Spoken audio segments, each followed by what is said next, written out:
Բարև ձեզ հարգելի բարեկամներ, եթերում Ardzagang հեռուստաընկերությունն է, մենք սկսում ենք մեր հաղորդումը նորություններով։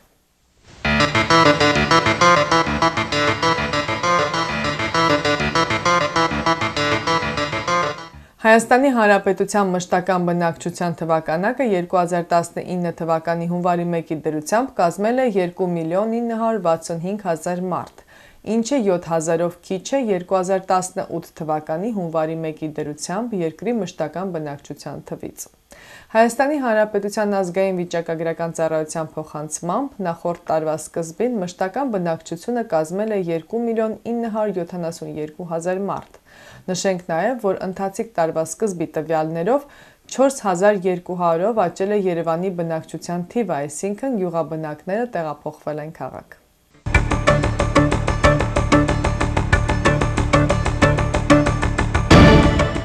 Վերջերս Ադրբեջանի նախագահ Իլհամ Ալիևը հայտարարել էր, որ Միացյալ Ազգերի կազմակերպության անվտանգության խորհրդի որոշումները չեն իրագործվում, մնացել են թղթի վրա։ Ըստ նրա, Հայաստանը շարունակում է օկուպացնել Ադրբեջանի պատմական հողերը, Լեռնային Ղարաբաղը եւ գրավյալ 7 շրջանները, հայտարարել է Ալիևը Բաքվում ընթացող միջմշակութային երկխոսության համաշխարհային համաժողովում, հայտնում է Interfax.az-ին։ Ալիևը նշել է նաև, որ Ադրբեջանի տարածքային ամբողջականությունը ողջ աշխարհն է ճանաչում եւ այն պետք է վերականգնվի, իսկ հակամարտությունը պետք է կարգավորվի ըստ միջազգային իրավունքի նորմերի, Միացյալ Ազգերի կազմակերպության կանոնադրության եւ Հելսինկյան եզրափակիչ ակտի։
Վերջերս հրթիռակոծվել է Քեսաբի Էսկյուրան գյուղը, ուր վիրավորվել է 2 քեսաբահայ, որոնք անմիջապես տեղափոխվել էին Լաթաքիայի հիվանդանոց։ Քեսաբ քաղաքը, որը հիմնականում բնակեցված է հայերով, 2014 թվականին հարձակման էր ենթարկվել ծայրահեղական խմբավորումների կողմից։ Այժմ քաղաքում տեղակայված են սիրիական բանակի ստորաբաժանումները։ 2014 թվականի մարտի 21-ին խախտելով բոլոր միջազգային իրավունքներն ու նորմերը, Թուրքիան գնդակոծեց Սիրիայի հայաբնակ գյուղերն ու ավանները, իսկ հետո ճանապարհ բացեց գրոհայինների համար, որպեսզի նրան գրավեն հայկական բնակավայրերը Քեսաբում։ Գրոհայինների հարձակումից հետո մոտ 600 հայ ընտանիք Քեսաբից տարահանվել է։ Ապստամբները պղծել էին Քեսաբի եկեղեցին, թալանել տները ու քանդել մի շարք կառավարական շենքեր։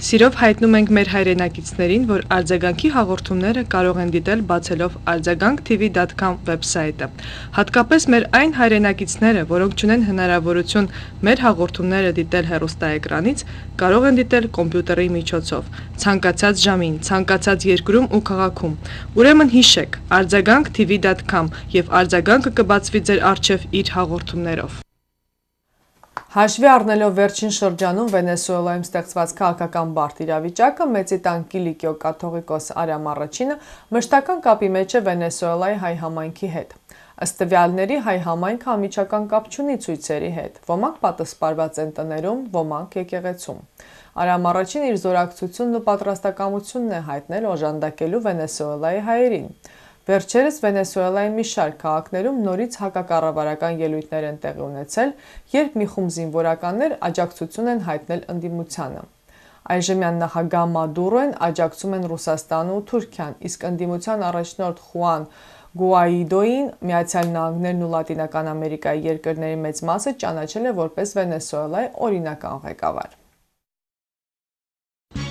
Ardzagang հեռուստաընկերությունը շարունակում է կազմակերպել ճանապարհորդություն դեպի Հայաստան։ Ինչպես համոզվել են արձագանքի հետ նախկինում ճամփորդածները, դուք կմնաք հարմարավետ ու թանկարժեք հյուրանոցներում։ Ամեն երեկո առաջնակարգ ռեստորաններում կվայելեք ձեր ընթրիքը, հայկական երաժշտությամբ, երգ ու պարով։ Կայցելեք Հայաստանի տեսարժան վայրերը, կլինեք թատրոններում ու համերգասրահներում, ինչպես նաև երեկօրյա ճամփորդությամբ կմեկնեք Լեռնային Ղարաբաղ։ Եվ ամենակարևորն այն է, որ բոլոր պայմանները ստեղծված են ավելի փոքրիկ խմբով եւ ավելի ջերմ միջավայրում լավագույն ժամանցը անցկացնելու համար։ Եվ այսպես շտապեք զանգահարել Ardzagang հեռուստաընկերություն 201 944 279 հեռախոսահամարով։ Վստահ եղեք, որ Հայաստան մեկնելու լավագույն ընտրությունը Ardzagang-ի հետ ճամփորդելն է, որը ձեզ համար արդեն նախապատրաստել է ամենահարմարավետ պայմանները։ Միացյալ Նահանգներում Թուրքիու Պատոսին գնդակահարած ասալայի լեգենդար մարտի Գուրգեն Յանիկյանի մասունքները տեղափոխվեցին Հայաստան եռաբոլորում հուղարկավորվելու համար։ Նշենք, որ հայ ազատագրական պայքարի մարտիկ գրող ճարտարապետ Գուրգեն Յանիկյանը ծնվել էր 1895 թվականին Էրզրումում։ Նա 78 տարեկանում Միացյալ Նահանգների Սանտա Բարբարա քաղաքում գնդակահարել է Թուրքիայի հյուպատոսին եւ նրա օգնականին եւ ինքնակամ ներկայացել Միացյալ Նահանգների իրավապահ մարմիններին։ Նա 1973 թվականի հունիսի 2-ին ցմահ բանտարկության է դատապարտվել։ Գուրգեն Յանիկյանը մահացել է 1984 թվականին հիվանդանոցում։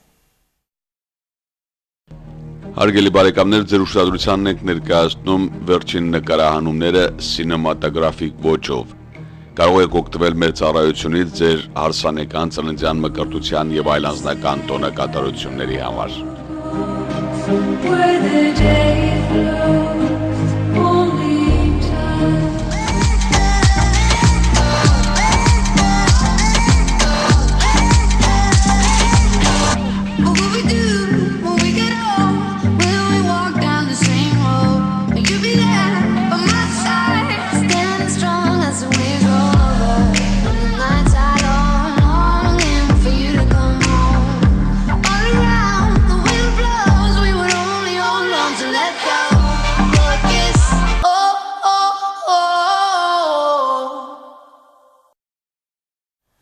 Լոս Անջելեսի հայերը հունիսի 2-ին հայտարարել են հեռուստամարաթոն դրամահավաք, որի նպատակն է գումար հավաքել ջավախքի զարգացման համար։ Հեռուստամարաթոնի նպատակն է հավաքել միջոցներ, որոնք ամբողջությամբ կծառայեն ջավախքի խնդիրների լուծմանը, որը շարունակական բնույթ կկրի։ Գաղափարը ծագել էր ախալցխացիներին օգնելու նպատակով պահպանելու իրենց ինքնատիպությունը, հնարավորությունները, որպեսզի նրանք չհեռանան ախալցխայից։ Նրանք պատրաստվում են այդ գումարով բացել սպորտային եւ մշակութային կենտրոն, եթե ավելի շատ գումար հավաքվի, ապա օգնություն կցուցաբերվի նաեւ տարածաշրջանի հայաբնակ այլ շրջաններին, հայտնում է jnews.ge-ն։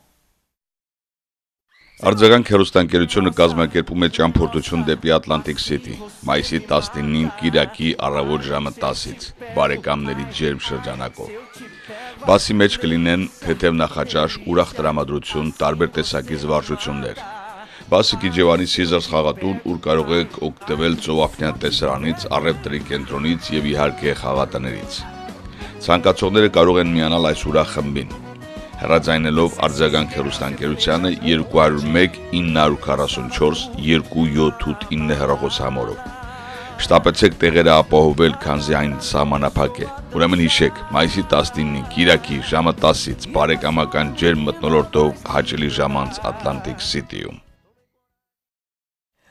National Geographic-ն անդրադարձել է հայկական խոհանոցին, հոդվածի հեղինակը հայկական ուտեստ է ներկայացրել։ Հայկական խոհանոցը միայն խորովածն ու լավաշը չեն, այլ նաև քյալեն, գաթան, հարիսան, ժինգալով հասը, ղափլաման եւ էլի շատ ու շատ ուտեստներ։ Կերակուրը Հայաստանում պատրաստում են ոչ միայն երևակայությամբ, այլ դրա մեջ հոգի են դնում։ Դրանում կարելի է համոզվել այցելելով Երևանի կամ Հայաստանի Հանրապետության այլ քաղաքների ցանկացած ռեստորան։ Ուղղակի գնացեք եւ փորձեք, գրել է հոդվածագիր Ելենա Տիտոկը։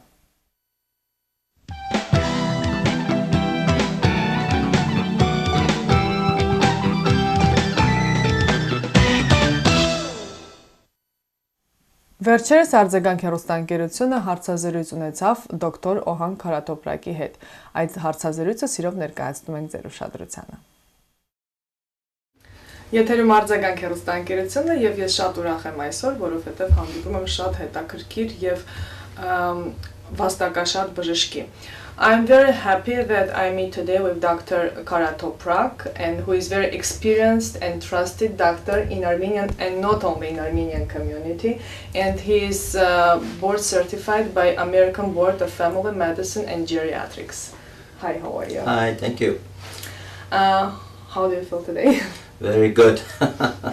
It was a long journey for about 32 years. You have been practicing medicine in this office for about 32 years, but it's more because you started in Turkey and then you came to the United States. Right, I finished the medical school in Turkey, in Istanbul, and then I did my military there. After that, then I came to United States at that time, in 1979, 1980, I was here. Took my exams and then went from there. Was it difficult at the beginning? At that time it was difficult. I'm sure it's difficult now too, so I had to pass an exam called ECFMG. And then after that exam, then you had to look for residency. And that was very difficult at that time. I'm sure it's difficult now too, but at that time somehow it was much more difficult. There was not too many Armenian organizations that we can tap into, that they can help like we have APO now, that newcomers, they can actually apply and get some help possibly. And now you have many patients and you work long hours, but still you have time to write books. Yes, so that's my hobby. A couple of years ago, as I do family medicine and geriatrics in my private office, so a couple of years ago I got interested, actually probably not a couple but way before, in obesity and obesity treatment as a hobby. And actually I was the director of weight management at Ohan Hospital 30 years ago. So I was there for 5 years. And after that, I continued my practice here, but then I started to investigate a little more about obesity, longevity. And I met a physician that had already a couple books about anti-aging and longevity. So I co-authored a book with him called Gene Makeover about genetics and then wellness and longevity. After that, I continued researching more about obesity, and then a couple of years ago, as an ebook came out, obesity weight loss management for female first. Men is coming.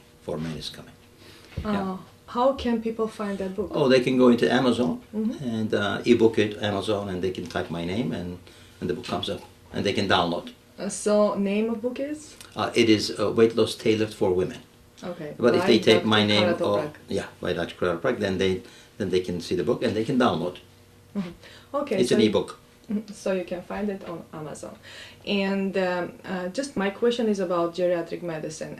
Are there any new approaches in geriatric medicine? So geriatrics is a little different than general internal medicine, and as we age, our body system changes a little bit. The muscle group, the fat muscle composition, the bone, immune system changes. So actually we become like child. If you take a look at the children, they have weaker immune system, weaker muscle, weaker bone system. Actually, as we get into geriatric section, it almost becomes the same as become like a child. Muscles are weaker, immune system is weaker, and bones are weaker too. So the medication dosage just changes. Actually, the same dosage almost for pediatrics become geriatrics. So when we are adults, we can afford much higher doses of certain medications because other body composition is different. But as we get in geriatrics group, it's totally different. So you can't go wrong if you give the same dose a geriatric patient as pediatric From dose. what age? So 65 and above, we consider geriatrics. Obviously, now the medicine has changed, so we see a lot of 65-year-old men, they look, or women, people look much younger. But again, 65 and above, it's in the geriatric category. I have a question about cholesterol medication because I always prescribe the cholesterol medication. Is it true for geriatric patients? Yeah, so this is what a recent thing is that medicine changes all the time. So every 10 years what we say might be, we are saying opposite thing 10 years later because the research change all the time. As a matter of fact, if you go in the New England Journal of Medicine, which is the Bible of medicine, you can see completely opposite thing was said 10 years ago in the that's study. why I'm asking you. Right. So recently the cholesterol medications and the management of the cholesterol has changed a little bit. In geriatrics, actually, unless the person really has a heart condition and the person is really diabetic, over 75, they say probably for primary prevention, cholesterol medication is not good. So you have to really take a patient at a time. If the patient doesn't have heart condition, patient is not diabetic, if over 75, I might hesitate to write cholesterol medicine now. In the past we did, not anymore, as a preventive medicine.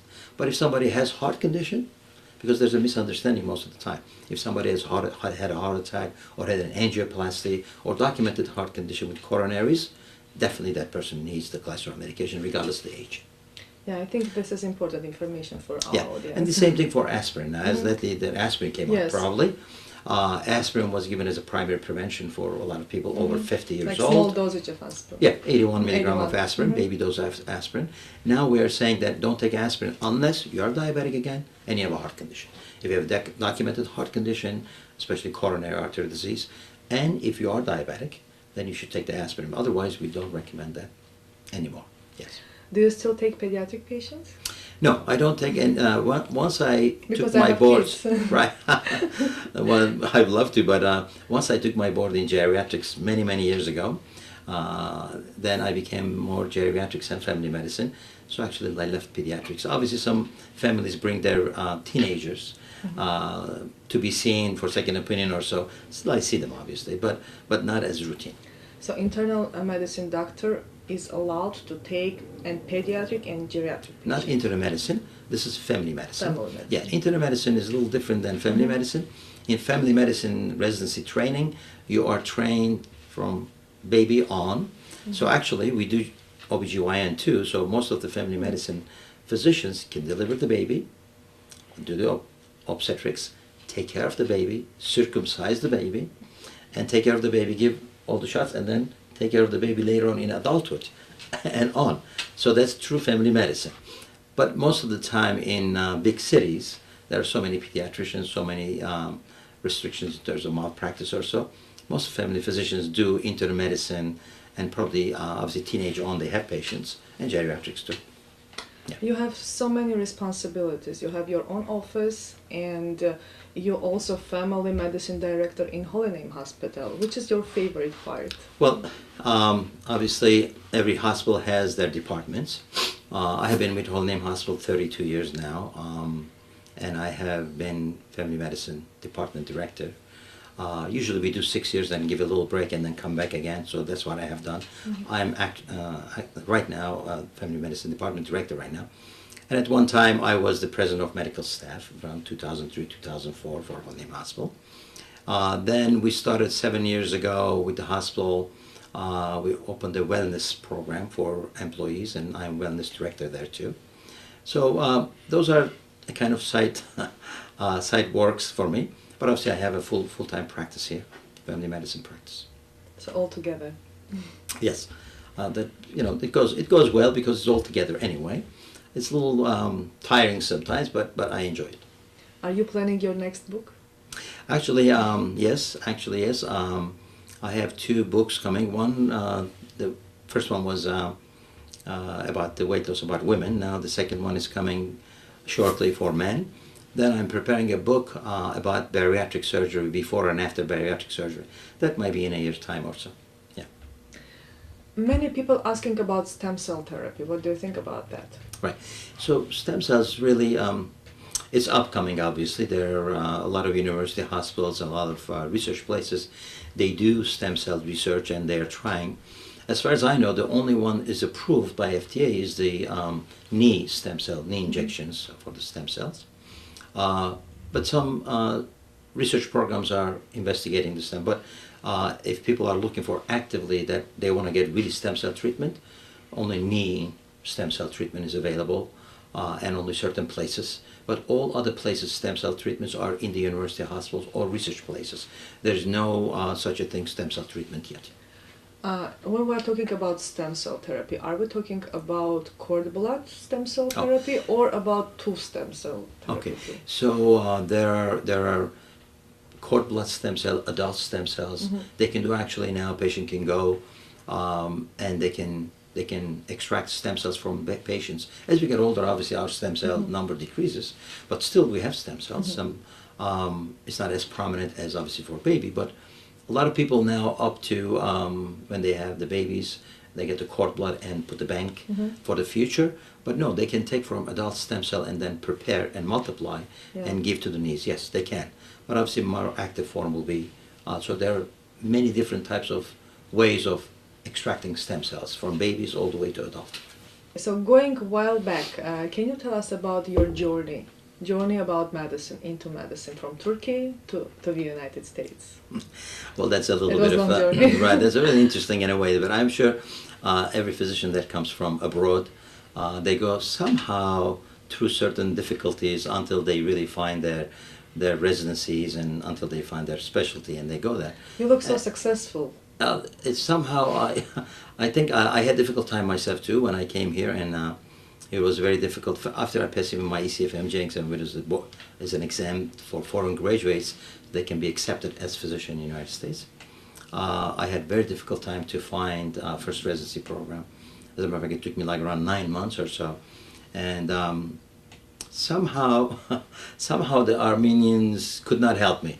So the first job that I found was through a Spanish doctor that at that time my fiancée was working in a bank and was talking to another co-worker, Spanish worker, and said that my fiancé is looking for a job. He's a physician, came here, passed the exam, but cannot get a job. She said, "Oh, how come? Let him see my cousin." So he was a surgeon in Brooklyn, and I went saw this Spanish physician. I'm very grateful to him because after 5 minutes conversation, he gave me the contract to do surgical residency. And I never forget, he told me at that time, this is not the best hospital. If you get another job until July, which it was March then you can change take that good position if you get it. And I did actually. I went to an interview, another hospital, a bigger hospital, and somehow luck, they gave me the position, first year residency in surgery in Brookdale Hospital in Brooklyn. And I took that job and called him back and texted him. Yes, it was very difficult for me at that time. Somehow I could not get help from Armenian community at that time. But everybody has a different story. This is my story. You can be a role model for people who are coming from different countries, for foreign graduates who want to start medical journey here. Right. As a matter of fact, when I came here, when I passed the exam, I took a course in Manhattan for 8 months. I was studying every day. I took all my notes. As you say, this is interesting. And after I passed my exams, 3 other physicians, when they came here, I gave all my notes to them. And actually, they passed, they brought back. I gave to the other physician. That person passed, brought back to me. And I gave the 3rd physician, he passed and brought back to me. So my study papers were useful for other physicians, and they were coming from abroad, actually, yes. And we are all good friends right now. Everybody has a different specialty. We get together once in a while. So you have Armenian patients?